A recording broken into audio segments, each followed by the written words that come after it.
Алдында 20 жастағы жігіт отыр приемда. Осы жігітке қарап және жастарға қарап дәрігер ретінде, жалпы аға ретінде бір ақыл кеңес айтқым келіп отыр. Жалпы ертең кәсіп таңдаған кезде салқын, зиянды, суық жерде істемеуге тырысыңыз. Ол міндетті түрде ертең сіздің денсаулығыңызға әсер етпей қоймайды. Екіншісі, үйленбей тұрып чекаптан өтіңіз. Өйткені ертең үлкен қадам бастайсыз, әке боласыз, сол үшін бір кішігірім тексерістен өтуге кеңес беремін.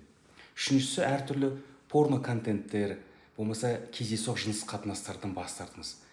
Жыныс жолмен жұғатын инфекция жұқтырып алсаңыз, өмір бойы өміріңізге балта шабасыз. Ал порнолар, жаңа мастурбация жасайтын жастарға ол ертең психогенді мүше әлсіздігіне апаратын бірден бір себеп болып келеді. Уайым, әртүрлі уайымды бермеңіздер. Жүректі Алла тағала табыстаңыздар, әрекетін жасаңыз, берекетін Алладан күтіңіз. Және 20-дан асып жатсаңыз, ертерек үйленуге тырысыңыз. Үйленген кезде тұрақты қатынас болады, ол сіздің жұмыртқа мен қуыққа үлкен пайдасын тигізеді.